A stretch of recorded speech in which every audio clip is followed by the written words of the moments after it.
Berdoa dimulai.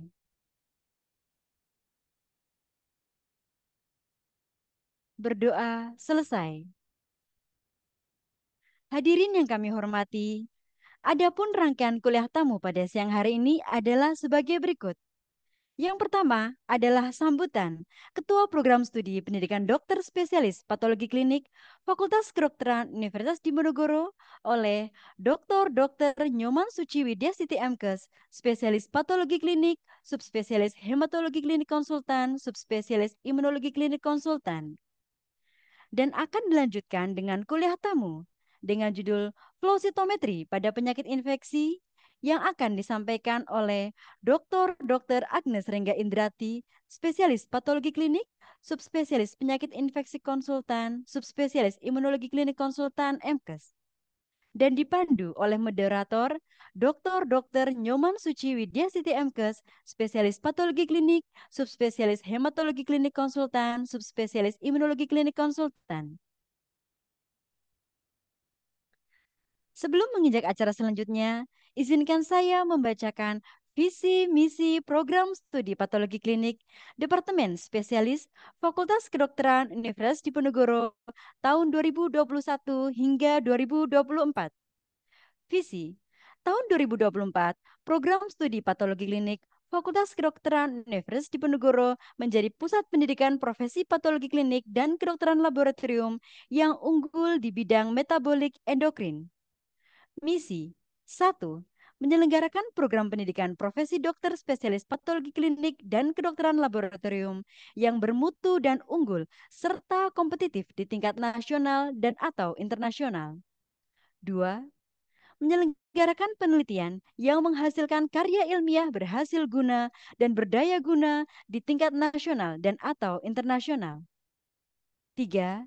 Menyelenggarakan pengabdian kepada masyarakat yang dapat menghasilkan karya ilmiah berhasil guna dan berdaya guna dalam rangka meningkatkan derajat kesehatan masyarakat dengan mengedepankan budaya dan sumber daya lokal. 4. Menyelenggarakan tata kelola pendidikan tinggi profesi patologi klinik dan kedokteran laboratorium yang efisien, akuntabel, transparan, dan berkeadilan.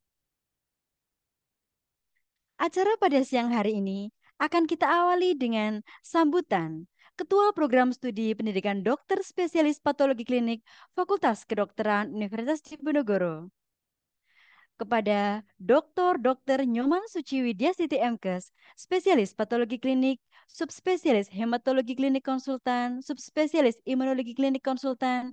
Kami persilakan. Ya, terima kasih, Anita sebagai MC. Assalamualaikum warahmatullahi wabarakatuh. Salam sejahtera, Om Swastiastu, Namo Buddhaya, salam, Shalom, salam Rahayu. Eh, Pertama-tama, mari kita bersama-sama mengucapkan syukur kehadirat Allah, Tuhan Yang Maha Esa, atas anugerah dan lindungannya sehingga kita semua bisa hadir pada kesempatan webinar pada hari ini. Sebelum ini kami sapa yang hadir pada hari ini, matur nuwun rawuhipun. Kami lihat di sini sudah rawuh Prof. Lisiani, matur nuwun, Prof. Banundari, kemudian Dr. Meita, kemudian monggo Prof. Kemudian Dr. Dian, Dr. Retno sebagai ketua bagian, dan juga Dr. Aryosta. Demikian juga yang terkasih para residen yang menyelenggarakan bersama-sama kami menyelenggarakan kegiatan kuliah tamu ini. Pada kegiatan ini kami juga mengundang sejawat dari alumni PPDS Patologi Klinik FK Undip. Terima kasih atas kehadirannya pada acara pada hari ini yang saya harapkan akan sangat bermanfaat buat kita semua. Juga pada undangan kami sampaikan juga ke PDPS Patklin Cabang Semarang karena kami berkeyakinan bahwa event hari ini akan memberikan manfaat yang besar, terutama dalam praktek klinis sehari-hari. Jadi tidak hanya basic science, tapi juga untuk aplikasi keseharian. Mudah-mudahan bisa membuka wawasan kita semua akan perkembangan ilmu di bidang patologi klinik. Topik hari ini adalah kuliah tamu hari ini adalah bagian dari kuliah tamu rangkaian kuliah tamu dari Prodi Spesialis Patologi Klinik FK Undip. Pada tahun ini sesuai pada tahun lalu sudah berhasil kita selenggarakan dan pada tahun ini direncanakan ada 5 kuliah tamu dengan pembicara para pakar dalam negeri dan ada 3 kuliah tamu dengan narasumber pakar dari luar negeri. Nanti kami akan menginformasikan juga ke semua dari alumni maupun dari PDS Patwin dan kami juga berharap Prof, Bapak, Ibu bisa bergabung pada kuliah tamu yang berikutnya. Yang dalam waktu dekat, kalau tidak salah minggu depan, ya, itu adalah topiknya adalah terkait dengan bank darah dan transfusi. Kemudian nanti juga akan ada topik berkaitan dengan endokrin dan kemudian hematologi dan genetika molekuler. Mudah-mudahan topik-topik ini akan membuka wawasan kita, membuat kita dalam pekerjaan bisa memanfaatkan perkembangan teknologi yang terbaru dalam praktek keseharian kita di laboratorium maupun dalam pendidikan di bidang patologi klinik. Eh, Tidak lupa yang paling penting, saya ucapkan banyak terima kasih pada pakar sebagai narasumber kita hari ini, Dr. Agnes Rengga Indrati, spesialis patologi klinik konsultan, subspesialis penyakit infeksi, konsultan, subspesialis imunologi klinis konsultan MKes, yang bersedia meluangkan waktunya untuk membagikan pengetahuan dan keilmuan serta kepakarannya pada bidang imunologi maupun bidang penyakit infeksi. Topik hari ini adalah topik yang menarik karena selama ini kita mengenal flow cytometry adalah dalam bidang hematologi. Kita mengenal sebagai teknik yang kita terapkan pada diagnosis keganasan hematologi maupun pada penyakit-penyakit hematologi lainnya. Kita juga sempat mendapatkan ilmu berkait dengan flow cytometry pada penerapannya pada bidang uh, urinalisis pada kuliah tamu tahun lalu dengan pakar dari Universitas Brawijaya dengan Dr. Hani Susanti yang menjelaskan pada kita semua flow cytometry perannya pada urinalisis menggunakan urine analyzer. Hari ini memang topiknya menarik karena kita mempelajari hal baru bagaimana menerapkan flow cytometry pada penyakit infeksi. Untuk tidak memperpanjang waktu, saya serahkan kembali ke uh, MC untuk memulai acara kuliah tamu pada hari ini.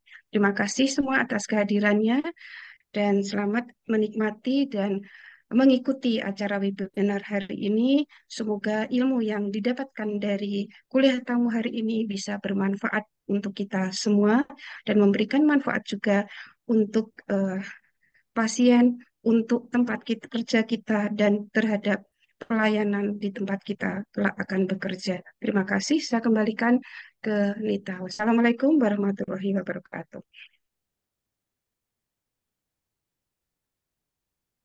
Terima kasih kami ucapkan kepada Dr. Nyoman Suci Widyasiti MKes, spesialis patologi klinik, subspesialis hematologi klinik konsultan, subspesialis imunologi klinik konsultan atas sambutan yang diberikan. Sebagai informasi, dimohon bagi para peserta untuk mengisi link absensi yang dapat diakses di kolom chat. Acara selanjutnya yaitu kuliah tamu oleh Dr. Agnes Rengga Indrati, spesialis patologi klinik, subspesialis penyakit infeksi konsultan, subspesialis imunologi klinik konsultan MKes dengan judul flow cytometry pada penyakit infeksi. Acara akan dipimpin oleh Dr. Nyoman Suci Widyasiti MKes, spesialis patologi klinik, subspesialis hematologi klinik konsultan, subspesialis imunologi klinik konsultan sebagai moderator. Dr. Nyoman Suci Widya Siti MKes, spesialis patologi klinik, subspesialis hematologi klinik konsultan, subspesialis imunologi klinik konsultan. Beliau menempuh pendidikan dokter umum di Fakultas Kedokteran Universitas Diponegoro Semarang pada tahun 1989 hingga tahun 1994. Melanjutkan Magister Biomedik di Universitas Diponegoro Semarang pada tahun 1998 hingga tahun 2000. Selanjutnya menempuh dokter spesialis patologi klinik di Fakultas Kedokteran Universitas Diponegoro Semarang pada tahun 2001 hingga tahun 2005. Kemudian fellowship hematologi di Prince of Wales Hospital, Sydney, Australia pada tahun 2007 dan tahun 2010.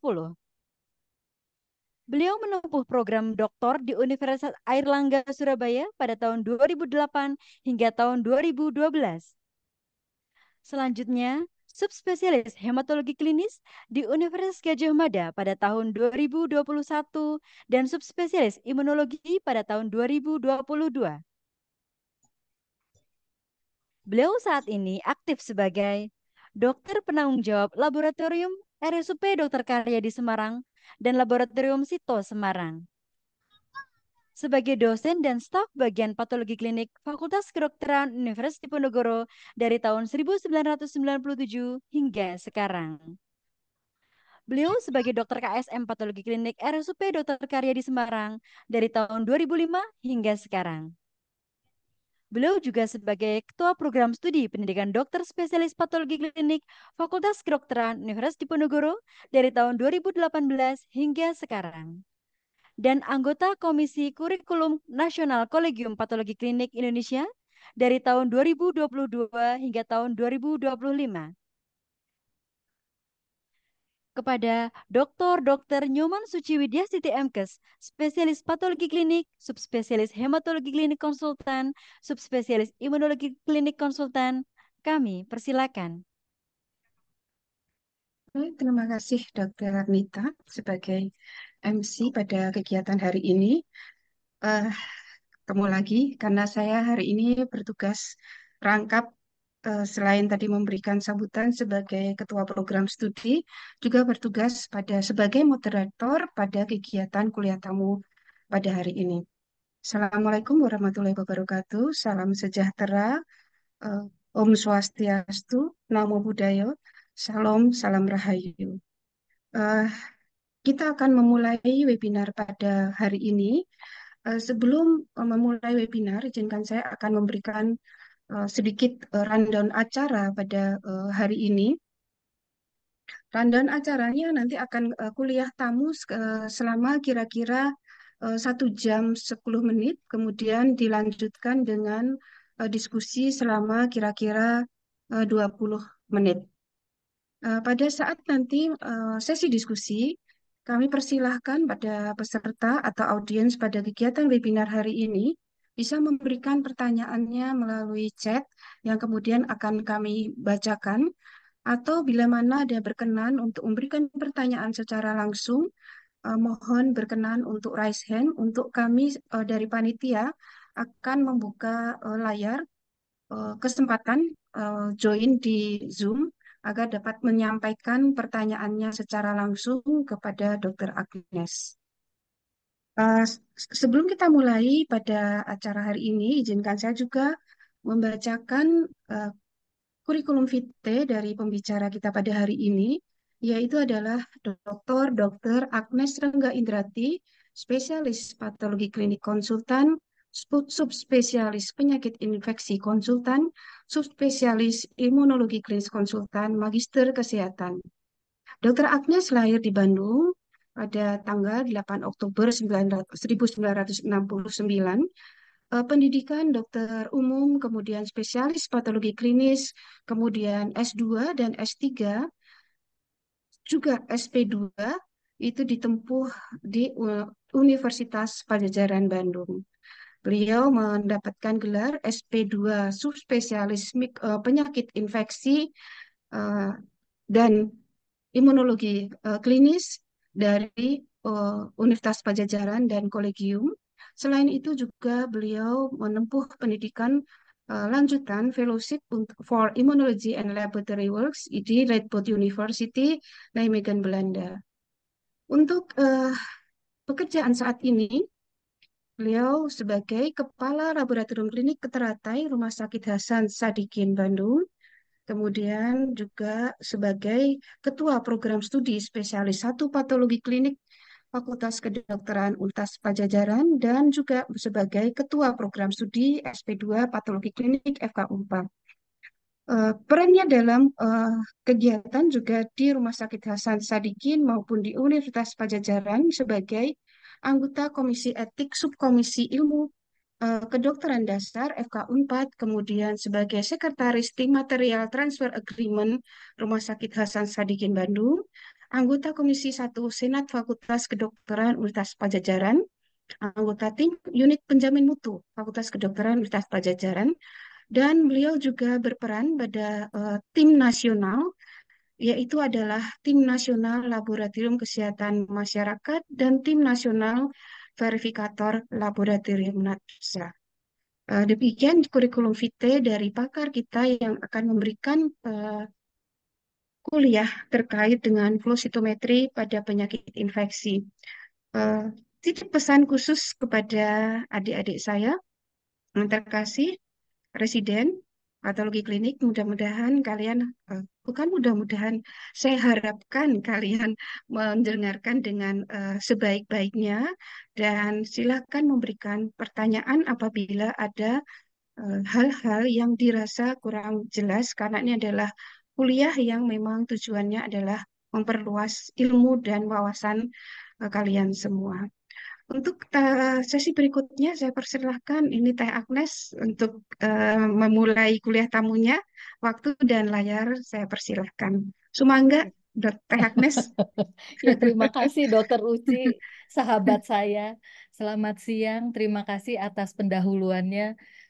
Saya sebetulnya merasa terhormat sekali ditugasi oleh Dokter Uci untuk memberikan kuliah pada siang ini, karena saya yakin sebetulnya Dokter Uci juga pakar dalam bidang ini. Kemudian saya lihat selamat siang, hormat saya untuk guru-guru saya, Prof. Lis, Prof. Banundari, kemudian Dokter Retno, Dokter Meta, Dokter Dian, para dokter sekalian juga adik-adik residen. Mohon izin saya langsung mulai share screen. Baik, ini tugas saya dari Dokter Uci. Jadi pada siang ini kita sama-sama mengeksplor bagaimana sih peran penggunaan flow cytometry dalam penyakit infeksi. Jadi kalau kita lihat dari tahun ke tahun, dari era Columbus, semenjak sejarah tercatat, kita belum selesai dengan penyakit infeksi. Dari zaman ke zaman, dari dekade ke dekade, berbagai jenis penyakit infeksi menyerang umat manusia, begitu ya. Dari zaman Columbus kita sudah mengenal smallpox, cacar air ya, cacar, kemudian berbagai penyakit lain, sampai ketika mobilitas di dunia ini semakin baik, kita menghadapi menghadapi infeksi lain gitu ya. Yang terakhir ini yang kita sama-sama hadapi berat sekali itu pandemik dari COVID-19 kemarin. Nah, kemudian ini dinyatakan bahwa dunia memang belum selesai dengan masalah infeksi ini ya, baik emerging maupun re-emerging gitu ya. Apalagi kita di dunia dunia sedang berkembang gitu ya, negara berkembang, kemudian di daerah tropis itu berbagai penyakit yang re-emerging, dianggap re-emerging, misalnya dengue, kolera gitu ya, Zika, kemudian untungnya di Indonesia kita belum ketemu Ebola, itu masih masih terus menjadi tantangan pelayanan kesehatan kita. Kemudian kalau kita lihat dari jenis penyakit juga kita punya semua ini ya, yang di sebelah kanan, dari diare, kemudian penyakit respiratory tract, kemudian neglected tropical disease ini ya, dan malaria. Ini kita masih punya misalnya apa ya difteri gitu ya, yang mungkin di negara maju sudah jadi penyakit antik gitu ya, di kita masih bolak-balik kita ketemu lagi. Bahkan polio yang waktu itu apa mungkin kalau seumur saya mengalami PIN gitu ya, pekan imunisasi nasional, ternyata kadang-kadang kita masih ketemu ininya ya, temu kasusnya. Belum lagi HIV AIDS, TB gitu ya, yang masih terus menjadi masalah kesehatan besar di negara kita. Nah, kemudian kalau kita lihat memang untuk menghadapi penyakit infeksi ini, eh, yang utama adalah kita mempelajari dinamika bagaimana interaksi dari host dan patogen. Dari kita sebagai apa hostnya gitu ya, dengan berbagai patogen. Mau nggak mau kita harus melihat bagaimana molekuler basicnya gitu ya dari patogen-patogen itu. Kemudian bagaimana asalnya, bagaimana rute infeksinya, bagaimana transmisinya, berapa lama fase laten gitu ya sebelum kita bisa melihat gejala. Kemudian bagaimana kompleksitas genetik dari hostnya itu juga akan berinteraksi dengan patogen. Kemudian belum dengan epigenetik, faktor lingkungan dan sebagainya yang akhirnya kita harus pahami agar kita bisa menjelaskan bagaimana onset dari penyakit itu tuh, bagaimana progresivitas, bagaimana outcome dari penyakit infeksi dan bagaimana suseptibilitas dari patogen itu supaya kita bisa mengintervensi penyakit infeksi ini. Nah, kemudian ini diperparah lagi bahwa respon host terhadap patogen itu sangat sangat bervariasi. Misalnya kita sudah belajar bagaimana sih respon apa host manusia terhadap virus gitu ya. Tetapi waktu kita menghadapi COVID kemarin kita masih tergagap-gagap. Beda ternyata ininya ya, berbeda dengan virus-virus lain yang sudah kita hadapi. Jadi kita lihat patogen, berbeda respon imunnya. Kalau untuk bakteria kita lihat bisa melalui sistem komplement atau fagositik. Kalau patogennya virus atau bakteria bisa kita lihat adanya respon apoptosis gitu ya. Kemudian untuk parasit beda lagi karena itu terlalu besar untuk di fagositosis sehingga responnya akan berbeda. Tapi secara keseluruhan baik innate maupun adaptif berbeda-beda perannya dalam berbagai patogen ini merangsang berbagai sinyal protein, berbagai respon dari imun. Nah, kemudian kalau kita betul-betul ya, rasanya kita di dunia modern itu kita belajar sekali dari pandemi COVID kemarin, di mana kita tergagap-gagap membutuhkan alat diagnostik baru begitu ya. Kalau kita lihat pada awal-awal COVID itu banyak sekali alternatif alat diagnostik. Kita lihat di sebelah kiri ini ya. Kemudian akhirnya nanti akan disortir gitu ya berdasarkan reputasi pabriknya, kemudian ke ketangguhan atau kemampuan untuk menyediakan supply begitu ya.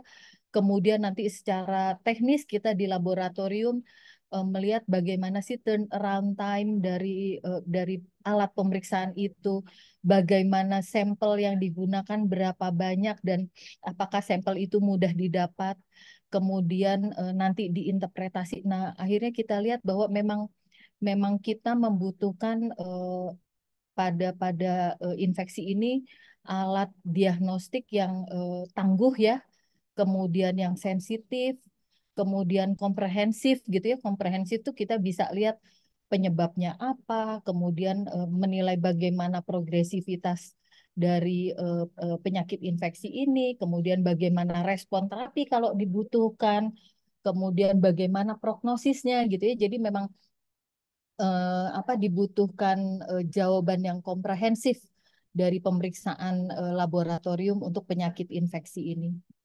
Nah, nah ini mulai flow cytometry ya. Kalau kita lihat COVID kemarin, betapa kita kalau misalnya adik-adik sort di publikasi ya, flow cytometry in COVID gitu ya, itu beribu-ribu. Kemudian banyak jawaban yang kita belum tahu saat awal-awal COVID itu juga akhirnya disingkap oleh pemakaian flow cytometer ini. Jadi kita bisa tahu ternyata bagaimana respon T-cell yang sangat berperan gitu ya pada imunitas terhadap COVID, bagaimana respon terhadap vaksin gitu ya. Kemudian kita juga melihat varian mana yang sangat varian SARS-CoV-2 mana yang paling berperan menyebabkan penyakit gitu ya. Nah, itu ternyata banyak terjawab lewat pemakaian flow cytometry. Ya, jadi flow cytometry saat itu betul-betul memegang peran penting dalam pandemi COVID sehingga memungkinkan para peneliti ini mengidentifikasi respon seluler maupun respon humoral gitu ya. Kemudian nanti sebagai dasar untuk merancang vaksinasi atau pengobatan. Nah, mungkin kita sedikit saja ya kembali ke dasar ke prinsip flow cytometry karena saya yakin adik-adik sudah biasa menghadapi flow cytometry. Apa flow cytometry ini dari kata flow kan mengalir begitu ya. Kemudian sito adalah selnya, meter mengukur gitu ya. Jadi kita mengukur sel yang dialirkan melalui satu aliran. Nah, kemudian ada beberapa komponen kunci dari flow cytometry. Yang pertama karena tadi harus mengalir, artinya kita butuh cairan, butuh fluidik gitu ya.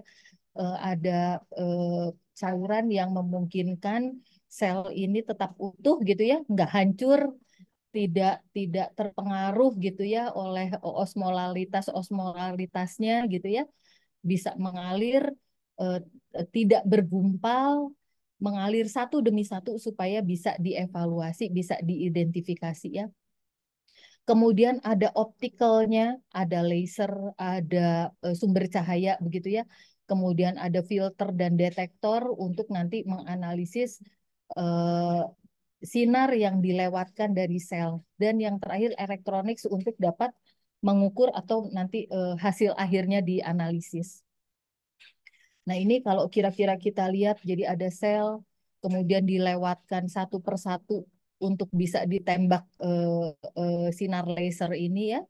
Ini dengan fluidik ini diatur supaya lewatnya satu persatu. Kemudian nanti dengan laser yang ditembakkan ini kita bisa menilai gelombang gelombang cahaya yang dipantulkan gitu, yang diemisikan sebetulnya karena banyak menggunakan zat fluorescence. Kemudian nanti kita bisa lihat gambaran dari perjalanan cahaya panjang gelombang tadi. Nah, kalau kita lihat secara lebih lebih mikroskopis begitu ya, kalau ini sel, kemudian di permukaannya ada berbagai epitop, kita nanti bisa mengidentifikasi sel itu dari apa yang kita mau lihat gitu ya. Misalnya kita mau lihat satu epitop, artinya kita harus menyediakan antibodi yang cocok dengan epitop itu. Antibodi tersebut sudah dilabel dengan fluorescence, kemudian nanti begitu kena cahaya dari laser, bisa kita tangkap lewat filter dan detektor supaya bisa kita identifikasi. Jadi kurang lebih demikian prinsip kerja flow cytometry. Kemudian secara optikal ada sinar yang forward scatter dari depan gitu ya. Nah, kalau misalnya kita ibaratkan misalnya kita punya center, kemudian kita taruh bola di depan center itu, kemudian pantulan di dinding kita bisa lihat besar kecilnya bola yang kita sinari center tersebut. Nah, ini persis flow cytometry dengan forward scatter. Dengan forward scatter dengan cahaya dari depan ini kita bisa melihat ukuran dari sel tersebut. Kemudian ada side scatter. Ini kita bisa lihat kalau side scatter ini kita bisa melihat isi dari sel, granul-granul di dalamnya gitu ya. Itu akan terpantul kemudian ditangkap oleh detektor yang berbeda, kita juga bisa analisis. Nah, ini hasil dari tadi forward scatter dan side scatter. Jadi ini belum pakai pewarnaan, belum menggunakan pewarnaan. Dari situ kita bisa melihat tadi forward scatter, kita bisa melihat besarnya sel. Makin ke kanan ini sel yang makin besar. Kemudian side scatter kita bisa melihat ke kompleksitas dari sel tersebut. Makin ke atas ini akan makin kompleks, lebih granular. Jadi kalau kita kita kumpulkan populasi di apa di dot plots tersebut, ini limfosit yang paling ukuran kecil ya, dan karena dia tidak bergranul, dia juga letaknya di paling bawah. Kemudian monosit lebih besar dan granulosit yang ukurannya lebih besar, kemudian lebih kompleks granulnya ini terletak di paling atas. Jadi eh, ini Dokter Suci yang ahli ini di hematologi. Mungkin adik-adik sudah biasa melihat scatter plot ini di alat hematologi. Nah, kemudian kita bisa tambahkan seperti tadi ya, kalau kita mau identifikasi epitop tertentu dari sel, kita bisa menggunakan antibodi spesifik yang sudah dilabel dengan fluorescence, kemudian nanti dengan detektor yang spesifik kita bisa melihat sel mana yang mengikat antibodi tersebut ya dengan warna fluorescence-nya. Nah, ini kemudian pada zaman sekarang biasanya kalau di Indonesia mungkin kita kebanyakan menggunakan flow cytometry itu 10-11 warna gitu ya. Eh, Kemudian artinya ada beberapa laser digunakan, ada laser warna biru, laser warna hijau gitu ya dan sebagainya. Kemudian detektornya untuk laser yang sesuai gitu ya. Jadi kalau kita lihat misalnya untuk warna hijau ya, warna hijau ini ada beberapa pewarnaan. Ini adik-adik kalau lihat di sebelah kanan untuk green laser ini warnanya bisa menggunakan PSI 7 atau PSI 5 atau yang nyalanya sekali itu PI namanya ya. Atau misalnya untuk laser biru kita yang paling sering gunakan FITSI misalnya gitu ya. Nah, tetapi kita harus hati-hati karena kita lihat di satu laser ini ada berbagai warna. Jadi kalau kita gunakan warna yang berdekatan ya, misalnya FITSI dengan SCSC itu akan sangat tumpang tindih gitu ya. Jadi memang kita harus hati-hati menentukan warna di flow cytometry ini jangan berdekatan warnanya karena nanti tumpang tindih seperti ini nih. Ini misalnya ya, ini kan yang hijau ini antara 500 sampai 600 panjang gelombangnya dia sangat tumpang tindih dengan yang warna orange gitu ya. Jadi kita kalau bisa pilih yang tidak tumpang tindih. Jadi kita cari yang panjang gelombangnya antara sekian dengan yang sekian gitu ya sehingga tidak tumpang tindih. Karena kalau tumpang tindih begitu nanti kita akan miss beberapa populasi begitu ya. Nah, untuk apa mengatasi tumpang tindih ini memang ada tekniknya. Kadang-kadang kalau kita gunakan flow cytometry yang udah otomatis, yang sudah otomatis seperti di hematologi analyzer atau di alat urinalisis gitu ya, kita tidak perlu mengkompensasi namanya ya, apa menghilangkan tumpang tindih ini karena sudah dibuat oleh pabrik. Tapi kadang-kadang kalau kita menggunakan flow cytometry yang bisa kita desain sendiri, nah itu penting sekali kita untuk memilih warna dan menentukan bagaimana supaya tidak tumpang tindih warna-warna yang kita pilih ini. Nah, sehingga kalau pada flow cytometry ini ada beberapa langkah yang harus kita lakukan supaya kita bisa mengidentifikasi satu sel dengan baik gitu ya. Jadi pertama kita memilih markernya. Misalnya kita memilih sel apa sih yang mau kita teliti gitu ya. Sel limfosit atau misalnya sel monosit gitu ya. Kalau sel limfosit, sel T atau sel B gitu penandanya akan berbeda. Kemudian misalnya sel T ya, sel T. Kemudian dari sel T ini sel T mana yang akan kita pilih CD4 atau CD8 itu akan menentukan antibodi yang akan kita gunakan gitu ya. Nah, kemudian nanti baru kita harus paham sekali mengenai alat yang kita gunakan. Alat yang kita gunakan punya berapa laser? Dua laser, zaman dulu sih rata-rata dua laser untuk 4 warna. Kalau zaman sekarang ada yang 3, ada yang 4, bisa 10, 11 warna gitu ya. Nih, kita harus memilih warna untuk masing-masing penanda itu yang mana gitu ya. Jadi kalau misalnya CLT tadi ya, penanda utama CLT itu CD3. Kemudian CLT misalnya kita pilih CLT yang mana CD4 gitu ya. Artinya kita juga harus menggunakan antibodi untuk apa menandai CD4-nya gitu ya. Kemudian nanti kalau makin jauh di CD4 kita mau lihat apanya? CD4 yang memori atau yang CLT teraktivasi gitu ya. Nah, itu ada penandanya. CD misalnya 45RA atau RO gitu. Itu banyak antibodi bisa kita gunakan. Nah, penting sekali kita untuk menentukan antibodi mana untuk atau warna apa untuk penanda mana gitu ya. Misalnya tadi kan CD3, CD4, memory cell gitu ya. Kita harus menentukan yang paling dominan warnanya itu yang paling redup supaya nggak tumpang tindih. Jadi kalau misalnya di limfosit, tadi ya limfosit T CD4, kemudian kita mau cari memory cell CD45RO.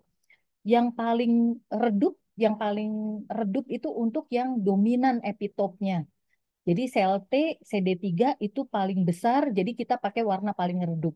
Tapi kalau epitopnya paling kecil, paling sedikit, itu kita gunakan warna yang paling terang gitu ya. Itu misalnya cara-cara kita apa strategi kita memilih warna.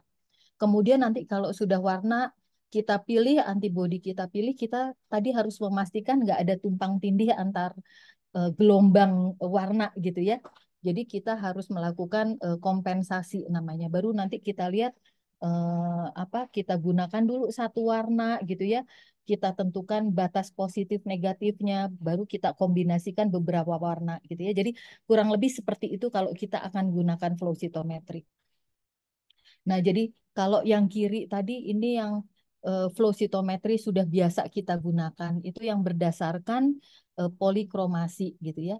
Nah, tetapi pada zaman sekarang, apalagi dipicu pandemi COVID kemarin, kita ternyata kalau cuma 10 warna, 11 warna kurang untuk para peneliti, terutama kalau kita mau melihat respon imunologi di apa di negara-negara lain gitu ya. Mereka sudah 40 warna, bahkan lebih banyak warna. Kalau biasanya dipakai hanya 4 detektor, di yang baru ini bisa 26 detektor. Artinya banyak sekali warna bisa sekaligus digunakan. Untuk apa sih kita gunakan banyak-banyak warna? Supaya kita bisa identifikasi lebih detail gitu ya. Misalnya ini, misalnya waktu COVID kemarin paling mudah. Kita pengen melihat eh, sel T gitu ya, sel limfosit T sesudah dipaparkan, sesudah distimulasi oleh COVID gitu ya, misalnya antigen SRBD kan yang paling kemarin paling membuat respon imun ya. Jadi sel T sesudah diberi SRBD dia mengeluarkan sitokin apa aja ya misalnya gitu. Kita pengen lihat interleukin 6 kemarin kan yang paling ini karena badai sitokinnya COVID tuh interleukin 6 ya. Atau misalnya eh, interferon gamma-nya bagaimana gitu ya. Kemudian reseptor untuk obatnya gitu ya, reseptor misalnya untuk interleukin 6-nya gimana di satu sel. Nah, itu artinya kita harus punya eh, berbagai antibodi untuk satu sel. Tadi ya, sel T artinya CD3, sel limfosit T CD4 artinya ada CD3, ada CD4, ada sel T teraktivasi CD45RA gitu misalnya ya. Kemudian tadi kita mau cek apa interleukin 6 atau interferon gamma, kemudian reseptornya gitu ya. Nah, jadi bisa sangat sekomplikated itu kita identifikasi satu sel atau apa hasil respon imun dari paparan antigen begitu ya. Nah, jadi yang banyak digunakan kalau kita membutuhkan flow cytometry yang complicated seperti itu adalah yang spectral cytometry. Jadi kita tidak membedakan tadi ya antar warna berbeda panjang gelombang. Kalau ini kita lihat spektrumnya nanti, pola spektrumnya gitu ya. Jadi tidak perlu lagi kompensasi. Kalau tadi kan kita harus kompensasi supaya seperti ini nih ya, terpisah antara satu warna dengan warna lain. Kalau ini nggak masalah. Kita lihat bagaimana spektrumnya. Tapi saya rasa saya belum dengar di Indonesia sudah masuk nih yang spektral ini. Di apa yang kami sedang jalan ini di Bandung, kita terpaksa kirim ke Australia untuk yang spektral 40 parameter ini, 40 warna ini karena memang di Indonesia belum ada. Kemudian kalau kita lihat perbedaannya, jadi kalau di polikromasi yang sudah umum kita pakai, kita harus punya filter dengan panjang gelombang tertentu. Kalau yang spektral nggak usah. Kemudian nanti yang penting lagi mungkin kita tidak perlu kompensasi, nggak perlu memisahkan panjang gelombang satu sama lain untuk yang spektral gitu ya. Kemudian bayangkan tadi ya kalau kita memisahkan warna itu yang 10 warna aja kita sudah sangat complicated gitu ya. Apalagi kalau yang butuh banyak gitu ya. Sehingga biasanya kalau yang polikromasi ini eh, mungkin hanya 10-11 warna gitu ya. Eh, ini 30 warna aja udah nggak mungkin pakai polikromasi. Tetapi dengan spektral ini 30 warna atau lebih pun tidak masalah gitu ya. Karena kita melihat spektrum, pola spektrum cahayanya secara keseluruhan. Nah, sehingga kalau kita lihat bagaimana pemakaian flow cytometry di penyakit infeksi ini luas sekali. Bisa dari penemuan biomarker, kemudian eh, screening gen bioactivity, karena kita bisa mewarnai sampai dalam, bukan hanya di permukaan sel, tetapi nanti ada pewarnaan yang bisa masuk ke dalam sel. Kemudian bagaimana apa penggunaan obat-obat tertentu, bagaimana viabilitas sel, nanti kita bahas ini ya. Kemudian bagaimana apoptosis, bagaimana analisis DNA dan sebagainya gitu ya. Jadi ini satu paket lengkap untuk kita bisa mempelajari penyakit infeksi sebetulnya dengan flow cytometry ini. Nah, kemudian kalau kita mulai penyakit infeksi, kita mengenali patogen, gold standard untuk infeksi bakteri adalah kultur gitu ya. Kultur ini kita melihat viabilitas dari patogen. Patogennya masih hidup atau enggak gitu ya. Kalau dia tumbuh di dalam kultur, artinya kuman atau bakteri ini masih hidup gitu ya. Kemudian kita bisa hitung ya, hitung koloni, kita bisa identifikasi. Tetapi kekurangannya memang membutuhkan waktu yang panjang kultur ini. Apa ya, kadang-kadang apalagi TB ya, TB bisa beberapa bulan kita bisa apa harus menunggu sampai hasil positif.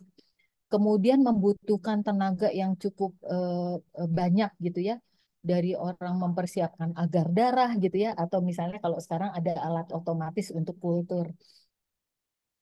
Kemudian hanya bisa kita mengkultur bakteri yang hidup. Kalau udah mati dia nggak bisa dikultur gitu ya. Kemudian eh, ternyata 70% dari mikrobial itu tidak bisa dikultur gitu ya. Eh, Sehingga kita kehilangan banyak banyak data untuk diagnosis menggunakan kultur ini. Pada anak lebih susah lagi ya. Apa positivity rate pada kultur anak itu kan kecil sekali gitu ya, sehingga kalau kita pakai metode ini kita akan apa challenging gitu ya. Nah, bagaimana dengan flow cytometry? Flow cytometry ini secara tradisional memang tidak digunakan pada lab biologi, tetapi pada saat ini berkembang sangat pesat penggunaan flow cytometry untuk laboratorium mikrobiologi. Kesulitan penggunaan flow cytometry pada mikrobiologi ini bahwa eh, flow cytometry tidak bisa mengidentifikasi bakteri karena ukurannya yang kecil gitu ya. Jadi bisanya mengidentifikasi bakteri yang klam, yang agregat gitu ya. Tetapi pada saat ini dengan perkembangan flow cytometry kita sudah bisa menggunakan flow cytometry untuk mengidentifikasi mikroba gitu ya. Kemudian lebih cepat, lebih akurat gitu ya. Terus kita bisa membedakan kuman yang mati dan yang hidup. Nah, ini kalau kita lihat ya, kalau dulu baru ukuran sel gitu ya. Ukuran sel kan 10, misalnya eritrosit 10 sampai 11 mikro gitu ya. Nah, dulu baru sel. Jadi yang lain-lain platelet aja dulu awalnya susah kita flow cytometry. Dianggap noise gitu ya, dianggap bising. Jadi malah kita hilangkan kalau ada bintik-bintik noise ini. Tetapi kemudian flow cytometry ini bisa mengidentifikasi bakteri yang substansi yang lebih kecil ya, platelet bisa, kemudian bakteri-bakteri awalnya 900 nano sampai yang paling kecil seperti 100 nanometer ini bisa bisa diidentifikasi begitu ya. Kemudian kalau kita melihat viabilitasnya dengan pewarnaan khusus gitu ya, eh, zat warna yang kita masukkan ke dalam bakteri gitu ya, hanya bakteri yang hidup yang bisa menerima zat warna itu sehingga kita bisa membedakan bakteri yang hidup dan yang mati gitu ya.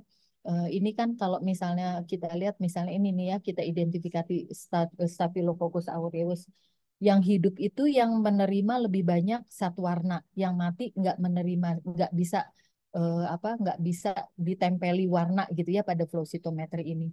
Terus kita bisa menghitung jumlahnya kalau kita menggunakan bits. Jadi bits ini jumlah butiran-butiran yang sudah diketahui jumlahnya.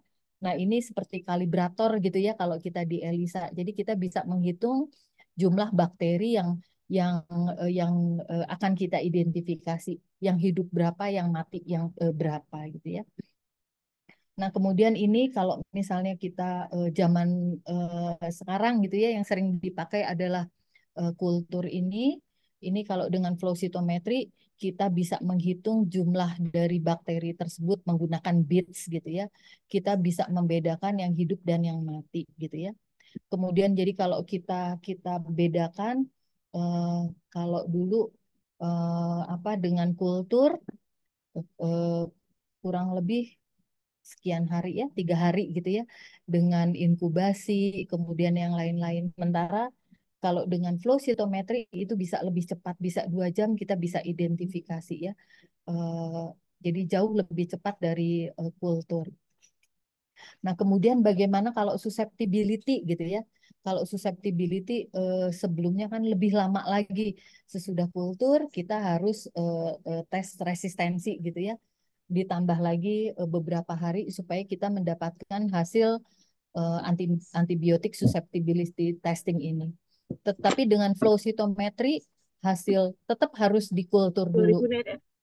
Hasil kultur kemudian nanti diinkubasi dengan antibiotik 1 sampai 4 jam. Kemudian kita masukkan di flow cytometry. Nah, di flow cytometry ini kita bisa lihat seperti ini. Yang sebelah kiri ini kalau nggak diberi antibiotik, antimikroba ya, ini kebanyakan selnya viabel nggak mati. Sementara kalau diberi antibiotik kita bisa lihat ada bertambah banyak eh, di di ruangan ini ya, di daerah ini adalah bakteri-bakteri yang mati sesudah ditreat dengan antibiotik. Jadi demikian kira-kira cara untuk melihat susceptibilitas terhadap antimikroba. Kemudian jadi kalau kita bedakan eh, metode flow cytometry dengan kultur, hmm, yang pasti dengan flow cytometry itu lebih cepat gitu ya, karena kita tidak perlu tunggu sampai tumbuh koloninya. Kemudian yang kedua kita bisa membedakan bakteri yang hidup dan yang mati gitu ya.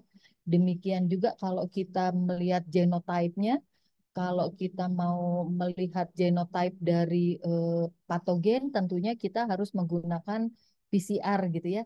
Kita harus mengekstraksi dulu DNA atau RNA dari patogen tersebut gitu ya. Kemudian kita harus amplifikasi.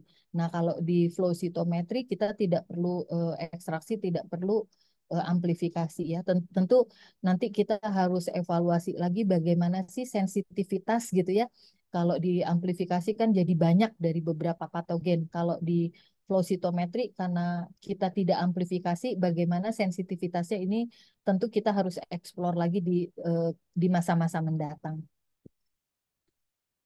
Nah, kemudian tentang respon imun pada infeksi gitu ya. Kita tahu tadi sudah mengeksplor bahwa demikian banyak challenge-nya kalau kita mau mengeksplor sistem imun pada penyakit infeksi. Secara sel individu, sel imun ini ternyata berbeda letaknya, berbeda saatnya, mereka akan berbeda aktivitas dan apa yang kita ingin identifikasi begitu ya. Misalnya eh, monosit aja ya, kalau kita di mikroskop kan kita bisa menentukan itu tuh monosit gitu ya. Tapi di flow cytometry ini kita bisa melihat mana sih monosit yang teraktivasi gitu ya, mana sih monosit yang belum teraktivasi, atau sel T, mana sih sel T yang naif, atau mana sih sel T yang memori gitu ya. Itu sangat sangat challenging untuk para peneliti. Kemudian juga faktor lingkungan di mana letaknya eh, sel imun itu juga sangat mempengaruhi bagaimana kita mengidentifikasi sel. Nah, dengan flow cytometry kita bisa menilai lebih banyak sel pada satu kali kita periksa gitu ya. Jadi kita bisa menentukan event gitu ya. Kalau di flow cytometry itu kita udah bisa memasukkan event. Misalnya 10.000 event, artinya kita mau menilai 10.000 sel per menit, per detik gitu ya. Jadi kita bisa menentukan banyaknya sel yang mau kita identifikasi. Kemudian kalau kita menggunakan fasilitas sel sorting, ini kita bisa mengumpulkan sel yang hanya kita mau. Misalnya kita mau monosit aja gitu ya. Kita pisahkan itu bisa dengan flow cytometry yang bisa sorting. Kita lanjut ya. Nah, ini kemudian, nah tadi kan kita sudah bahas sel imun itu banyak banyak variasinya ya. Ini kalau kita lihat sel T aja ya, ada sel T helper, ada T helper 1, 2, 3, 1, 2, 17 gitu ya. Treg, kemudian ada yang eh, teraktivasi atau memori sel, demikian juga sel B gitu ya. Nah, kalau tidak distandarisasi, kita akan bingung memakai warna apa gitu ya, karena yang lebih dominan kita inginnya warna yang lebih dim, yang lebih redup. Tetapi kalau penandanya sedikit di permukaan sel atau tersembunyi, kita inginnya pakai antibodi, pakai pewarna yang nyala banget gitu ya. Nah, ini eh, eh, pada tahun 2021 sudah ada konsensus gitu ya, kurang lebih untuk menstandarisasi eh, antibodi apa yang akan digunakan dan pewarnanya apa gitu ya. Seperti ini misalnya sel T secara keseluruhan pakai CD3 gitu ya, warnanya FITC gitu ya. Kemudian kalau kita mau membedakan sel T yang CD4, CD8 ini ada pewarna yang dianjurkan. Kemudian kalau memori sel CD45RA atau CD45RO untuk yang naif itu juga ada ininya ya, ada pewarna yang antibodi yang dianjurkan. Kita lanjut. Nah, kemudian aplikasi untuk imunologi flow cytometry ini pertama bisa kita melihat respons antigen yang spesifik gitu ya. Seperti tadi pada COVID sel sel yang sudah kita kumpulkan PBMC misalnya ya, peripheral blood mononuklear cell kita kumpulkan dulu, kemudian bisa kita challenge dengan antigen yang spesifik gitu ya. Misalnya dengan antigen SRBD gitu ya kalau di COVID, atau misalnya di TB yang paling banyak antigen digunakan kan S16 dan TB77 gitu ya misalnya, atau CRF10 gitu ya, kita tambahkan, kemudian nanti kita lihat sesudah diinkubasi apa sitokin yang dikeluarkan apa oleh sel tersebut gitu ya. Kemudian sel itu teraktivasi atau enggak, atau berapa lama teraktivasi gitu ya. Kemudian kita juga bisa melihat proliferasi dan analisis sel atau apoptosis gitu ya dari sel tersebut dengan berbagai penanda. Apoptosis misalnya kaspase atau aneksin. Kemudian aplikasi lain dari flow cytometry sel sorting ya. Tadi kita memisahkan sel yang ingin kita nilai ya, yang ingin kita beri perlakuan. Kemudian kita juga bisa melakukan hitung jumlah sel absolut gitu ya. Misalnya kalau saat ini yang banyak digunakan CD4 pada HIV gitu ya. Kita ingin tahu berapa banyak sih CD4 di ODIF ya. Jadi kita gunakan apa bits yang bisa mengukur berapa banyak CD4 pada ODIF tersebut. Kemudian ada pemeriksaan kuantitatif flow cytometry. Jadi kita bisa melihat eh, berapa banyak ekspresi dari molekul yang ingin kita lihat gitu ya. Ini menggunakan namanya mean fluorescent intensity. Jadi berapa persen sih intensitas fluoresen di satu sel gitu ya. Misalnya gini, eh, misalnya kalau eh, misalnya yang banyak misalnya ekspresi dari reseptor gitu ya, dari reseptor HIV sesudah apa ekspresi dari reseptor terhadap HIV pada sel T gitu ya misalnya. Itu kita pakai CCR5 sama CXCR4. Jadi tadinya tidak terekspresikan CCR5 dan CXCR4 ini, tapi begitu kena virus HIV jadi banyak apa CCR5 dan CXCR4 di satu sel. Nah, itu kita bisa menilainya lewat MFI atau mean fluorescent intensity ini ya. Kemudian bit array. Jadi sekali waktu sekarang yang sering digunakan untuk bit array itu misalnya untuk produksi sitokin apa pada satu populasi sel gitu ya. Kita langsung bisa menilai berbagai sitokin dengan eh, multiplex bit array ini. Jadi sekaligus kita dapat menilai berbagai fungsi sel.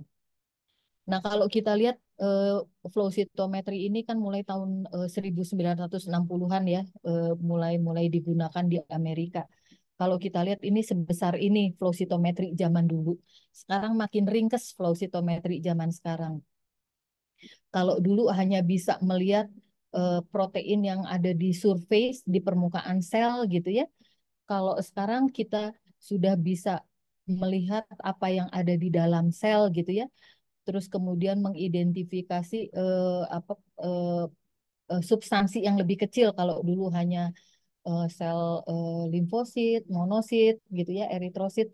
Kalau sekarang kita bisa melihat patogen, misalnya eh, apa misalnya bakteri, malah kita bisa virometri melihat virus pada saat ini. Ini baru beberapa tahun belakangan ini apa identifikasi virus menggunakan flow cytometry ini yang paling belakangan ini mengenai flow cytometry. Nah, sehingga tadi kalau kita lihat dengan flow cytometry pada penyakit infeksi, fungsi respon imun kita bisa lihat antibodi fungsi, kemudian apa penelitian tentang netralisasi, fungsi-fungsi sel, kemudian kita juga bisa melihat tadi sel fenotip sama responnya. Kita bisa mapping epitop yang ada di permukaan patogen ya. Jadi dengan flow cytometry ini kita bisa mendapatkan gambaran yang jauh lebih lengkap tentang tentang apa yang terjadi pada penyakit infeksi. Nah, untuk eh, eh, pada penyakit infeksi kita membutuhkan alat-alat yang akurat gitu ya, cepat, kemudian multiplex kalau bisa ya sekalian berbagai parameter kita nilai gitu ya. Kita bisa memonitor respon imun secara sensitif dan spesifik dengan cepat, tetapi kita butuh juga adanya standarisasi dari flow cytometry yang kita gunakan. Nah, beberapa contoh eh, flow cytometry pada penyakit infeksi tadi ya kita sudah melihat pada COVID ini banyak sekali dari identifikasi sel T-nya, kemudian dari apa identifikasi varian gitu ya, sehingga kita bisa lihat perkembangan pembuatan vaksin sangat sangat ditunjang oleh penggunaan flow cytometry.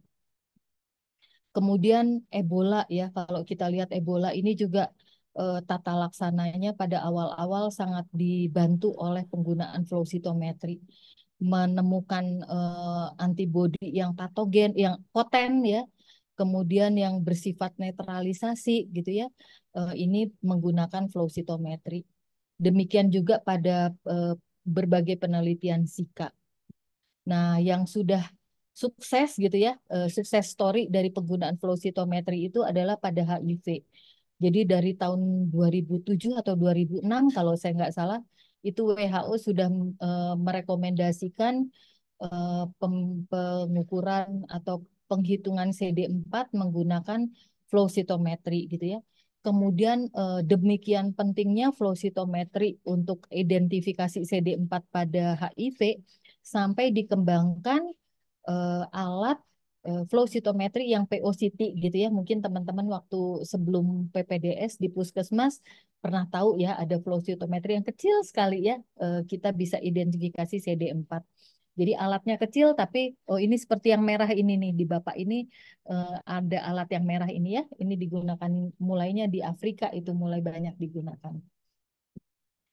Jadi selain banyak kelebihan, kita lihat juga masih banyak kekurangan dari flow cytometry. Satu, harganya mahal. Yang 10 warna aja harganya mungkin 2 atau 3 M gitu ya sekarang.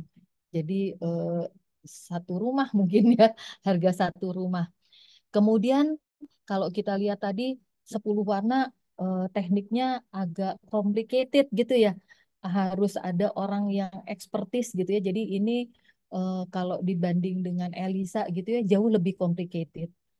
Kemudian sehingga membutuhkan waktu kadang-kadang untuk kita kita adaptasi gitu ya. Sehingga dibutuhkan berbagai inovasi supaya flow cytometry ini bisa digunakan lebih banyak, misalnya dengan point of care testing gitu ya. Jadi dengan mudah kita tidak perlu sebetulnya misalnya di alat hematologi atau urinalisis itu sudah otomatis, jadi memudahkan untuk user, nggak usah gating-gating, nggak usah apa menandai populasi mana yang mau kita identifikasi, nggak perlu kita kompensasi warnanya gitu ya misalnya ya. Tetapi itu menjadi terbatas karena kita hanya bisa menilai yang sudah diotomatiskan oleh pabriknya gitu ya. Kita nggak bisa bermain lebih dari situ. Sehingga kalau kita lihat memang flow cytometry ini sangat kompleks, bisa digunakan dalam banyak hal, kemudian memiliki potensi besar sekali untuk digunakan ke depannya pada tata laksana penyakit infeksi ya. Eh, kita di patologi klinik ada perhimpunan sebetulnya ya untuk flow cytometry ini. Ketuanya Dr. Agus Kosasih dari Darmais. Banyak SPPK sudah terlibat, eh, tetapi rasanya di perhimpunan itu baru banyak untuk imunofenotyping ya, Dokter Suci. Mohon koreksi kalau saya salah. Jadi masih banyak masih banyak Bisa ya, kesempatan. Dok. Iya betul betul. Itu Perhimpunan Flow Cytometry Indonesia ya, Dokter Uci ya.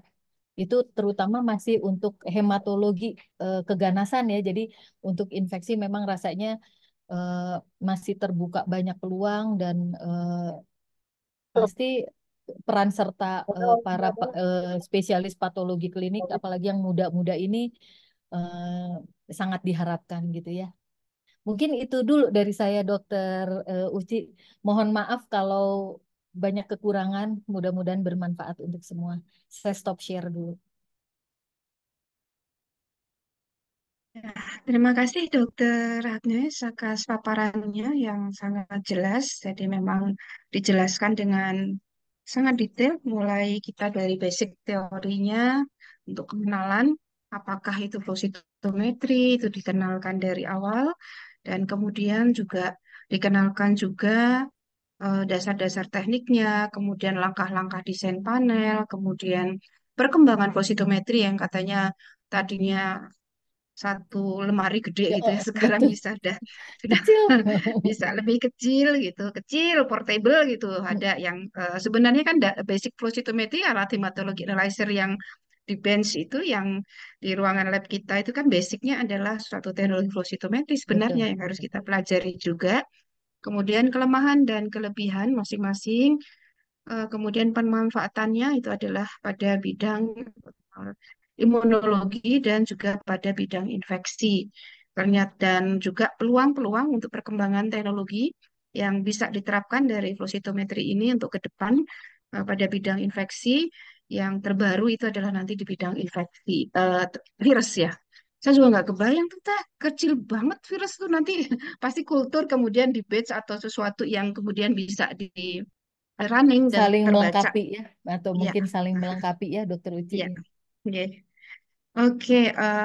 Untuk berikutnya kita akan teruskan dengan sesi yang berikutnya adalah sesi tanya jawab. Ini sudah ada berapa pertanyaan ini? Ada pertanyaan, kalau bisa siapa yang hendak share screen untuk yang sudah tertulis di chat. Oke, ini sudah diketik. Ini pertanyaan yang pertama ini adalah dari Dokter Alfa pribadi. Yang ingin ditanyakan ke Dokter Agnes adalah sebenarnya sampel apa saja yang dapat digunakan untuk pemeriksaan mikroorganisme dengan metode flow cytometry. Ya. Semoga Dokter Agnes, untuk pertanyaan ini langsung Ya, dijawab aja terima deh. kasih Dokter Uci langsung jawab ya ya. Jadi kalau kita kembali ke prinsip flow cytometry bahwa harus flow, harus mengalir, artinya harus bisa di cairan sampel ini. Jadi pasti sampel darah, sampel urin itu bisa. Tetapi kalau misalnya di jaringan, artinya jaringan ini harus kita treatment dulu supaya bisa bisa pecah gitu ya, supaya pecah nggak berbentuk jaringan sehingga bisa lewat di flow-nya ini. Mungkin itu Dokter Uci ya. Iya, juga betul Dokter Agnes. Saya juga punya pengalaman pada saat di fellow di Prince of Wales Hospital. Kita juga melakukan flow cytometry itu pada jaringan. Jadi pada paling sering adalah pada limfonodi atau jaringan Hmm, kecurigaan keganasan hematologi ada limfoma.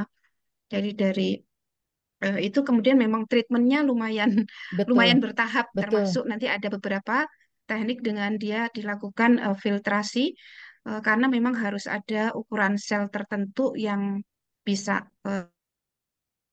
diperiksa.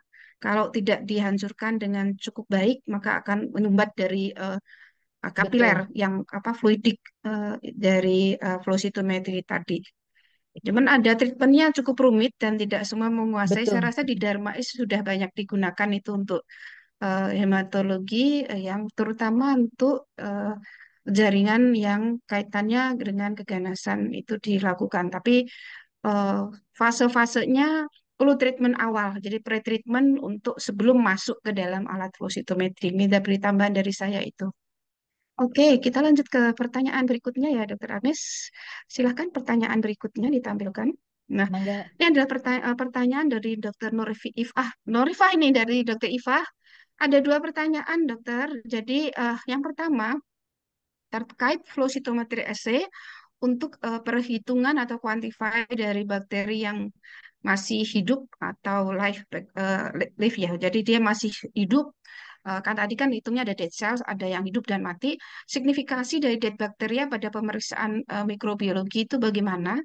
Dan non-culturable bakteria seperti apa yang penting secara klinis sehingga perlu diidentifikasi dengan teknik flow cytometry. Iya, terima Mangga, kasih. Dokter Agnes. Ya, terima kasih Dokter Nur Ifah. Ini juga pertanyaan menarik, dua pertanyaan tadi ya. Jadi yang pertama, kenapa kita harus melihat bakteri hidup? Karena yang akan menginfeksi pasti yang hidup gitu ya. Tetapi eh, apa dari yang kita bisa lihat bakteri yang hidup dan yang mati itu kita bisa melihat terutama kalau misalnya tadi ya kita melihat dari hasil susceptibility itu kita bisa tahu dari paparan antimikroba ini berapa yang akan survive dengan terapi yang diberikan gitu ya. Apakah apakah harus ada adjustment misalnya dari terapi untuk kita melihat apa lebih banyak bakteri yang mati dari yang hidup gitu. Misalnya seperti itu penggunaannya. Kemudian non-culturable bacteria ini kalau kita lihat ya misalnya pada sepsis aja ya di sepsis itu hanya berapa persen dari pasien sepsis yang kita bisa identifikasi secara kultur gitu ya bakteri-bakteri yang bisa kita identifikasi yang tidak teridentifikasi artinya bukan sepsis gitu artinya tidak kultur negatif belum belum tentu tidak sepsis gitu ya. Jadi memang harus hati-hati apa menyikapi hal ini. Nah, ini tentu dengan kita bisa identifikasi bakteri yang tidak terkultur, kita akan bisa menutup lubang-lubang bakteri yang susah dikultur ini. Ini banyak sekali bakteri yang tidak bisa dikultur ya. Misalnya Leptospira gitu kan nggak bisa kita kultur. Atau misalnya Fastidius bakteri itu banyak sekali yang tidak bisa kita kultur, padahal itu bakteri yang patogen. Mungkin itu Dokter Iva untuk pertanyaannya Dokter Iva, Dokter Suci. Iya, iya. Dikasih kesempatan Dokter Iva untuk unmute. Bagaimana Dokter Iva? Sudah cukup jelas penjelasan dari Dokter Agnes. Silakan Dokter Iva. Jadi dokter, sampun jelas. Terima kasih dokter Agnes. Terima kasih dokter Sama-sama. Suci. Oke, oke, Matur nuwun. Kita lanjut untuk pertanyaan berikutnya sudah ada. Pertanyaan dari Dokter Tara, Dokter Tara Sandi. Selamat siang. Tadi disebutkan bahwa flow cytometry termasuk modalitas yang mahal untuk diagnostik dan sensitivitas dan spesifisitasnya juga belum diketahui pasti. Bagaimana perkembangan ke depan untuk penerapan modalitas ini ke depannya di Indonesia, Teh Agnes? Ya, terima kasih Dokter Uci, Dokter Tarasandi. Jadi yang sudah digunakan untuk tata laksana penyakit itu untuk HIV. Jadi di HIV memang ada keperluan kita identifikasi CD4 dan tidak ada metode lain sebetulnya untuk pemeriksaan CD4 selain flow cytometry. Tetapi ke depannya karena kita melihat kebutuhan dari flow cytometry ini selain immunophenotyping gitu ya, eh, ke depannya memang kalau kita balik lagi ke Labkesmas mungkin ya punten ini di sini ada apa di Undip ada guru saya Dokter Purwanto, beliau juga di tim Labkesmas itu difikirkan bahwa memang flow cytometry ini dibutuhkan sampai lab terutama di provinsi setidaknya harus ada. Jadi mungkin untuk tata laksana penyakit baru untuk HIV, kemudian untuk immunophenotyping di keganasan hemato. Tapi ke depannya kita semakin perlu untuk mengadaptasi flow cytometry ini pada berbagai penyakit ya. Tadi seperti kita lihat pada misalnya COVID gitu ya, kita mau nggak mau untuk identifikasi apa respon imun atau mapping antigen gitu ya, itu kita juga sering membutuhkan alat flow cytometry gitu ya. Jadi ini belum banyak digunakan di Indonesia memang karena mahal, tapi ke depannya kalau sudah tersedia di berbagai tempat tentu kita akan bisa lebih lebih mengoptimasi pemakaian dari flow cytometry ini. Mungkin begitu Dokter Uci. Ya, silakan Dokter Tara. Bagaimana Dokter Tara? Untuk apakah masih ada ingin ditanyakan selanjutnya terkait pertanyaan ini?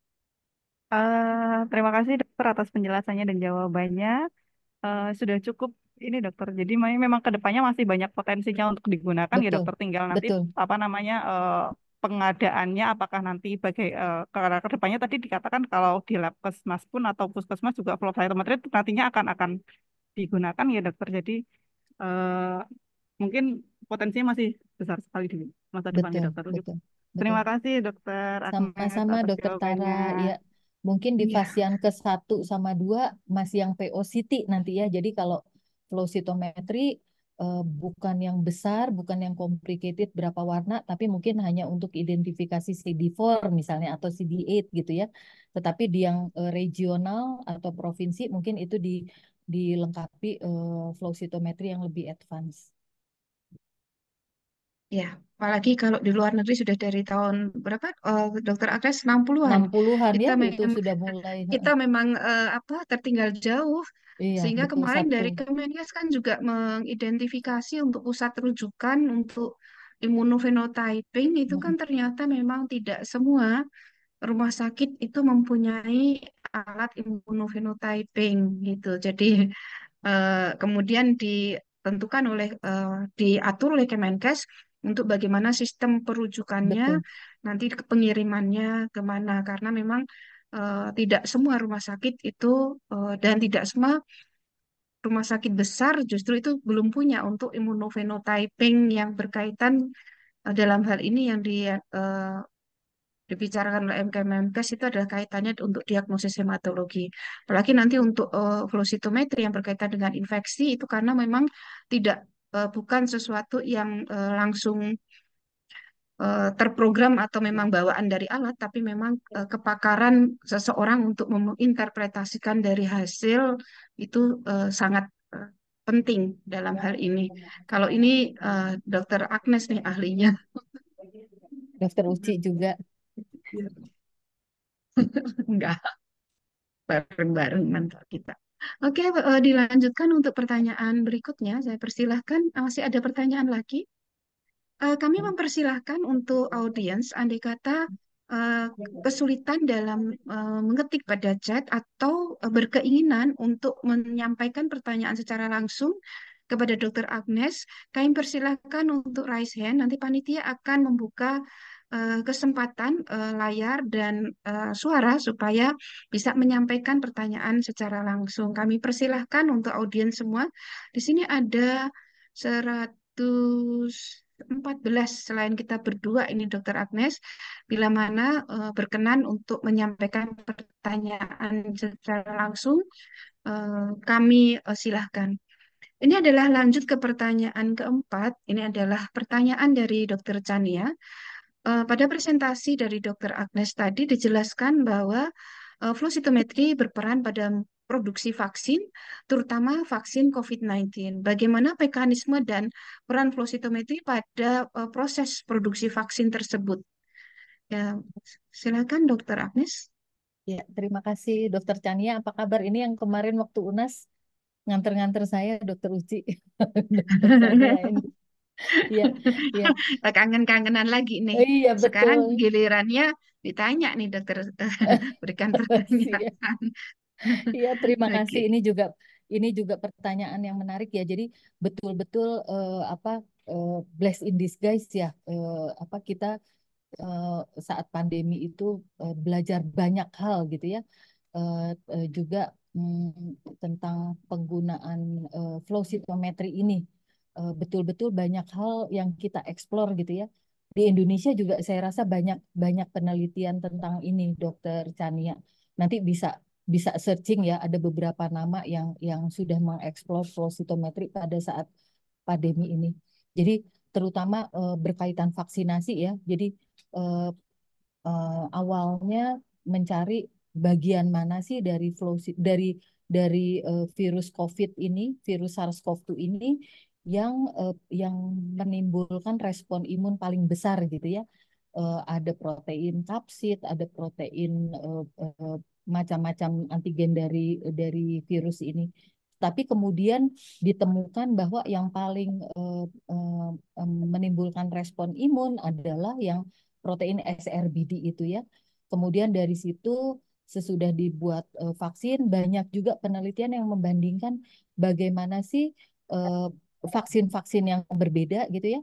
Ada vaksin apa AstraZeneca, vaksin Pfizer, vaksin berbagai vaksin ya, Sputnik gitu misalnya yang dari Rusia ya, itu bagaimana sih responnya terhadap sel T gitu ya.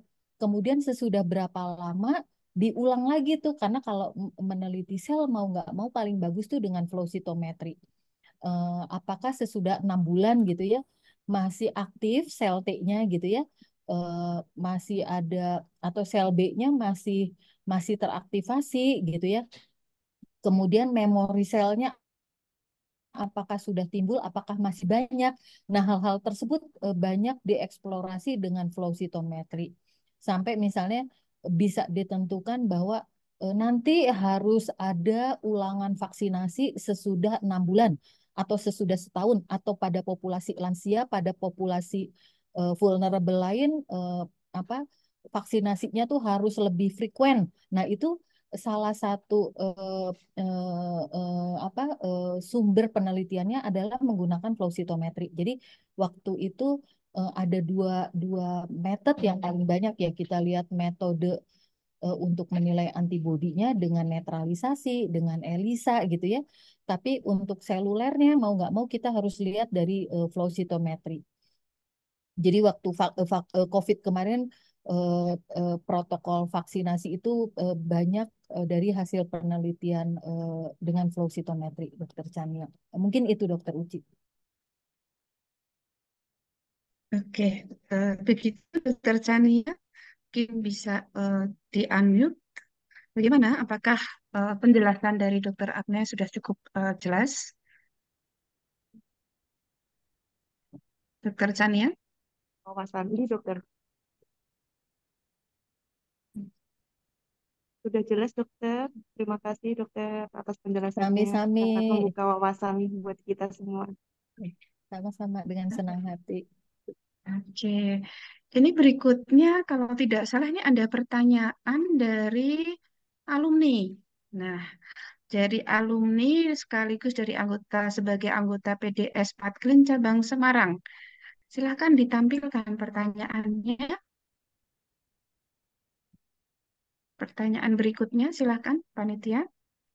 Ya, ini Dokter Iren, SPPK, ini dari alumni PPDSPK Kaundik sekaligus anggota PDS Patklin Cabang Semarang yang saat ini dinasnya di Rumah Sakit Logerjo. Pertanyaannya adalah, apakah ada forum pelatihan resmi untuk bisa belajar tentang flow cytometry? Dan yang kedua, apakah pembacaan untuk flow cytometry pada infeksi dan hematologi berbeda jauhkah? Terima kasih, dokter. Silakan, Dokter Agnes. Terima kasih Dokter Iren. Terima kasih sekali apresiasi untuk saya ini para alumni juga hadir. Jadi yang pertama pelatihan resmi mungkin melalui tadi perhimpunan ahli flow cytometry, mereka secara berkala rasanya setahun sekali atau setahun dua kali itu mereka mengadakan seminar atau workshop mungkin bisa ikut di situ Dokter Iren. Nama ininya nanti saya menyusul ya nama lengkapnya supaya nggak salah nanti saya susulkan. Saya lupa namanya tapi mereka secara rutin mengadakan workshop ini. Tetapi memang kebanyakan masih diutamakan untuk immunophenotyping atau untuk apa di tata laksana penyakit hematologi, keganasan hematologi gitu ya. Jadi untuk lain-lain rasanya mungkin di universitas-universitas itu beberapa kali seperti Unpad kita berapa kali mengadakan ini atau UGM ada Dokter Umi di sana yang apa yang juga menggawangi ini tentang flow cytometry. Jadi memang ada perhimpunannya, kemudian ada beberapa kali workshop gitu ya. Kemudian di kegiatan PDS Patklin juga ya mungkin rasanya Dokter Uci ya ada beberapa kegiatan workshop flow cytometry. Mungkin itu Iya, bisa di ini ya iya. diikuti ya. Ya. Kemudian yang Yang kedua iya, ya. mungkin ada tambahan, Dok. Ini saya menyela karena tadi Nah, iya ditanyakan silakan ya. pelatihan resmi gitu. Coba deh buka, ini ada nih besok 14 Agustus itu juga ada penyelenggaranya Suramada kalau tidak salah workshopnya itu ada Oh, workshop tentang flow cytometry itu 14 Agustus ada workshopnya. Coba nanti dilihat nanti Dokter Iren apabila berminat. Seperti tadi disampaikan oleh Dokter Agnes, memang pelatihan-pelatihan ini memang diselenggarakan pada beberapa event yang berkaitan dengan workshop pada acara pertemuan ilmiah nasional maupun regional. Selain itu juga oleh universitas, karena kita tahu teknik flow cytometry ini tidak hanya digunakan oleh di bidang kedokteran ya. Jadi ada peneliti-peneliti dari bidang biologi, MIPA itu juga menggunakan teknik tersebut.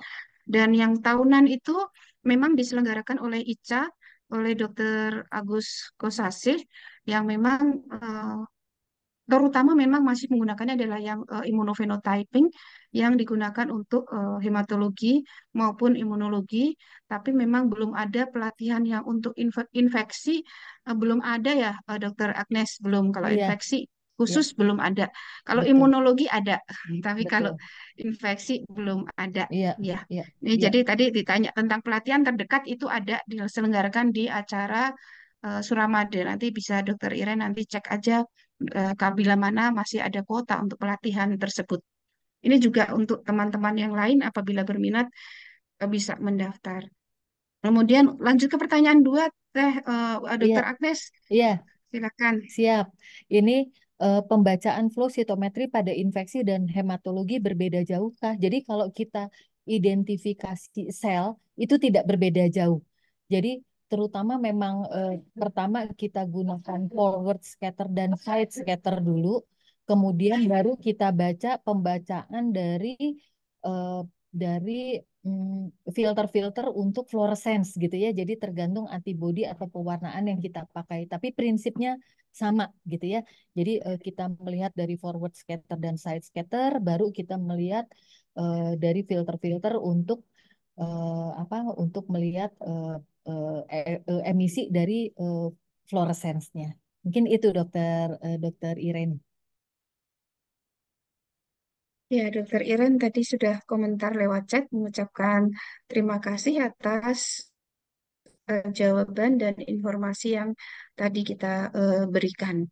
Jadi kalau mungkin saya sedikit tambahin untuk yang flow cytometry pada infeksi, kalau mungkin kita familiarnya adalah yang eh, cluster of differentiation, pengenalnya, penandanya itu adalah kaitannya dengan marker-marker pada hematologi.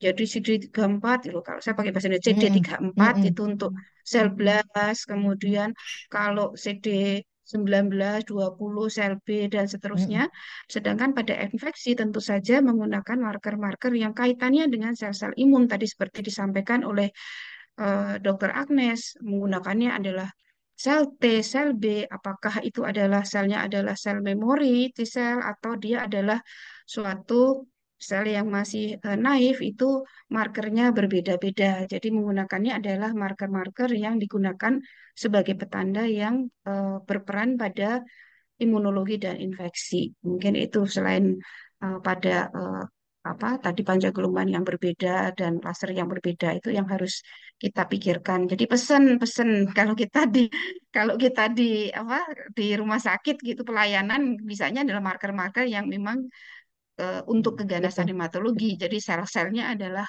marker untuk keganasan antibodinya yang digunakan adalah itu. Sedangkan kalau infeksi tentu saja marker-marker yang di bidang imun dan infeksi tadi. Mungkin mudah-mudahan ini juga lebih memperjelas tadi jawaban dari Dokter Agnes.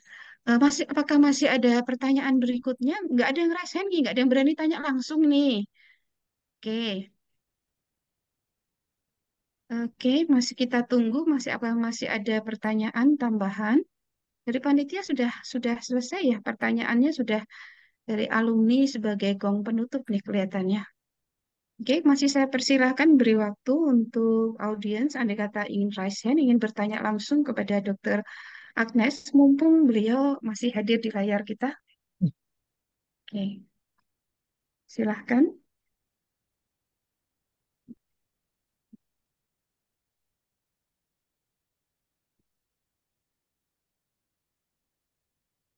Oke, kelihatannya pertanyaannya habis ini. Ya, Agnes, mungkin masih Betul. ada yang dari Dokter Agnes ada yang ingin disampaikan untuk closing statement pada kuliah tamu pada hari ini. Silahkan, Dokter Agnes. Eh, Bahasanya saya terima kasih sekali Dokter Uci, saya diberi kesempatan.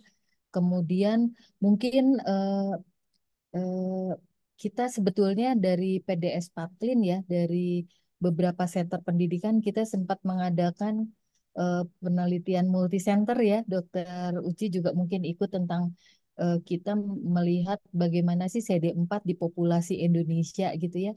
Eh, Mudah-mudahan hasilnya segera bisa dipublikasi supaya di PDS Patlin atau di sejawat SPPK ini juga semakin apa semakin kenal gitu ya flow cytometry ternyata eh, apa bukan bukan hal yang jauh lagi gitu ya sudah di depan mata CD4 sudah kita kerjakan sehari-hari di banyak fasiankes, kemudian imunofenotyping juga semakin banyak yang bisa mengerjakan gitu ya. Jadi semoga ke depannya terutama yang adik-adik yang muda-muda ini bisa bisa lebih berperan gitu ya dalam pengembangan keilmuan di flow cytometry ini. Itu saja Dokter Uci, terima kasih banyak. Ya, terima kasih banyak Teh Agnes, ilmunya sangat bermanfaat. Juga peserta cukup antusias untuk mengikuti kegiatan pada hari ini. Sekali lagi terima kasih atas ilmu yang bermanfaat. Dan mudah-mudahan ilmu yang bermanfaat ini akan menjadi amal jariah yang terus mengalir Amin, amin. untuk Dokter Terima kasih. Agnes dan berbagi kepada kita semua.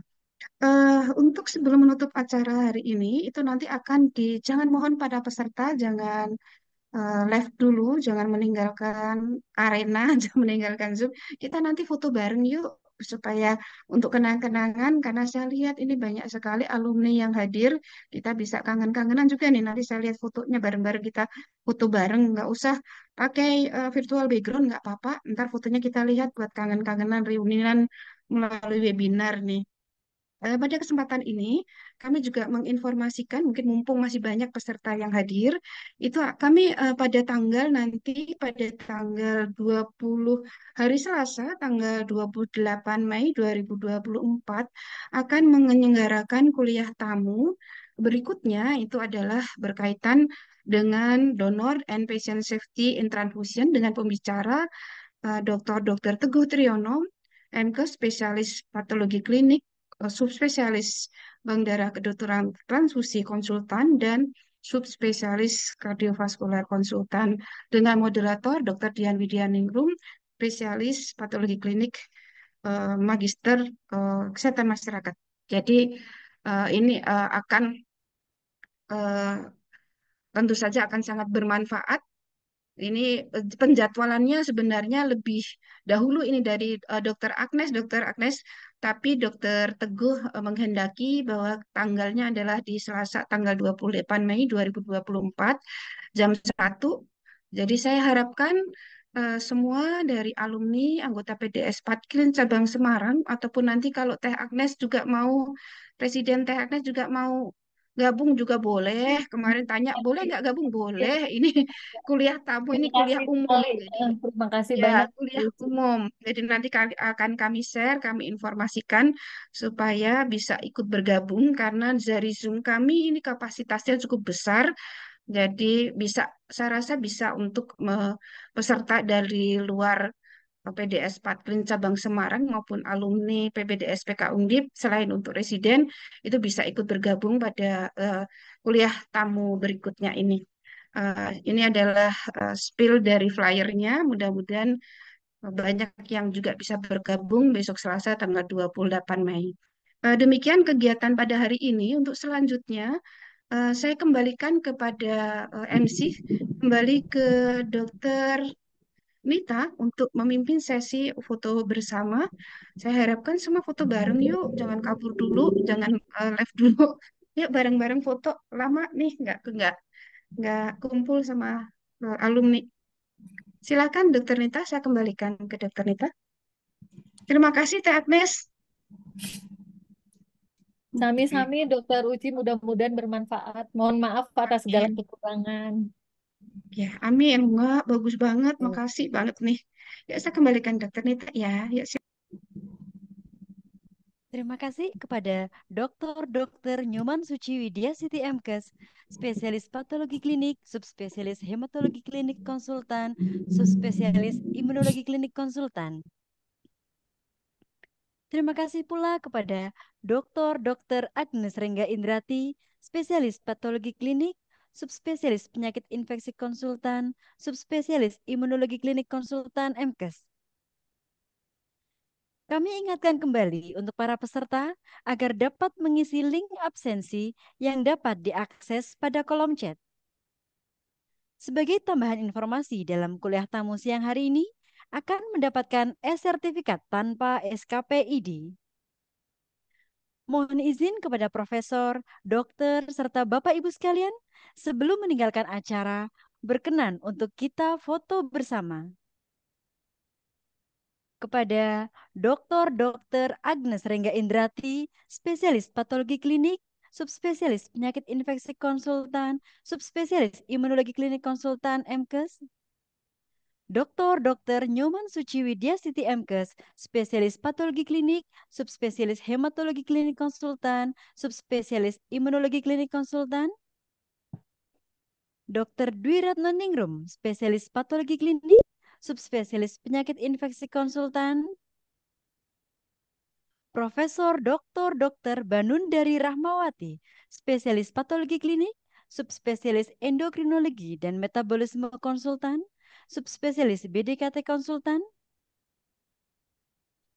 Profesor Dr. Lisyani B. Suromo, spesialis patologi klinik, subspesialis nefrologi dan respirasi konsultan, subspesialis imunologi klinik konsultan, untuk berkenan membuka kamera, karena kita akan melakukan foto bersama. Mohon izin, foto bersama akan saya pandu. 1, 2, 3. Selanjutnya, 1, 2, 3. Baik, terima kasih. Bagi seluruh hadirin, dimohon untuk membuka kamera. Mohon izin, foto bersama akan saya pandu.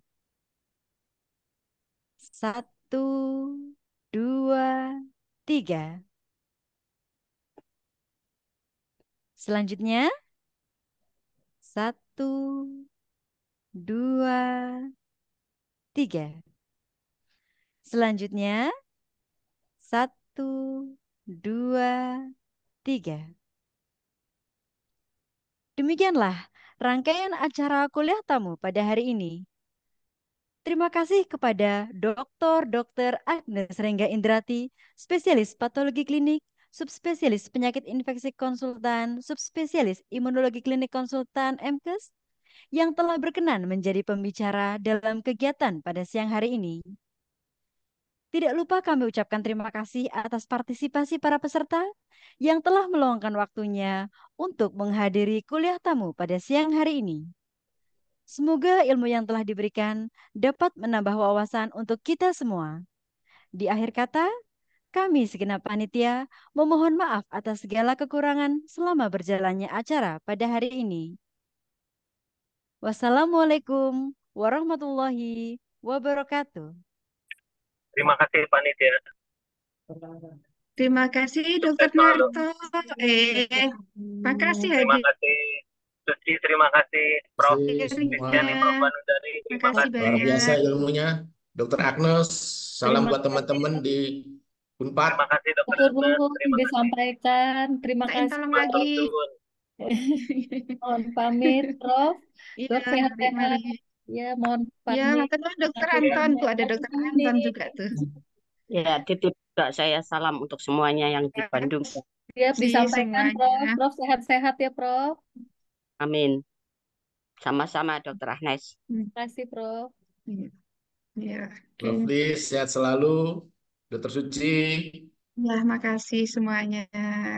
Bu Banun, selamat Nyun pamit. beribadah. Oke, oke, makasih semuanya. Ya, selamat, sukses selalu. Ya, sehat selalu Dr. Anton. Kesempatan. Amin. Sampai ketemu lagi. Iya. Ini tanggal 28, topiknya bagus. Ya, Hadir ya. siap, Nanti siap, siap. saya infokan nanti. Makasih Ya, semuanya. terima kasih. Sehat selalu buat semua. Sukses buat adik-adik semua. Kau tambah gemuk ya, Dr. Anton. Iya, gundul nih, Bu. Tulus. Karena gundul, Bro.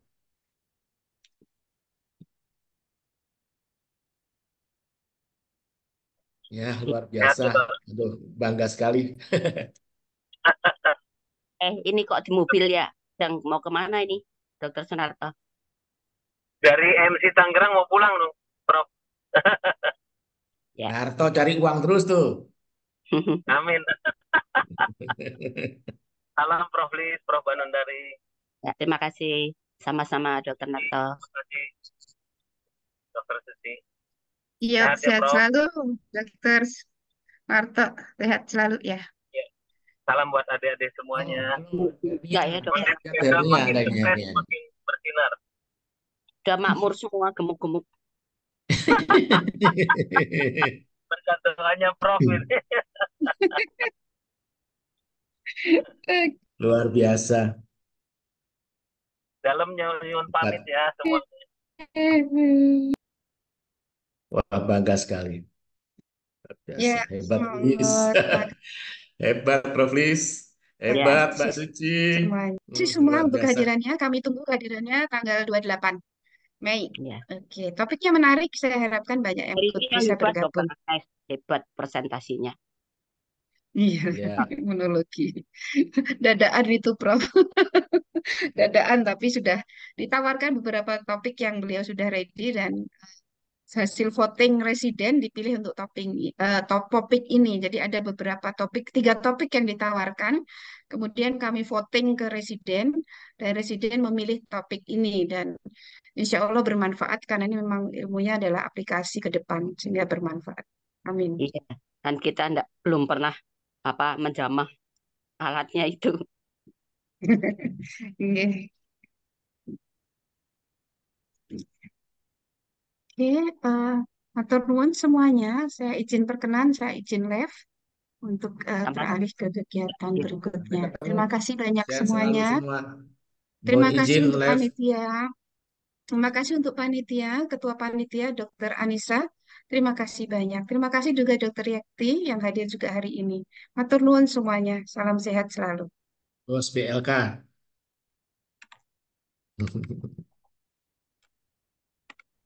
Luar biasa. Dokter. Terima kasih kepada Profesor, Dokter, Bapak Ibu sekalian atas kehadirannya. Mohon izin kami end meeting. Terima kasih.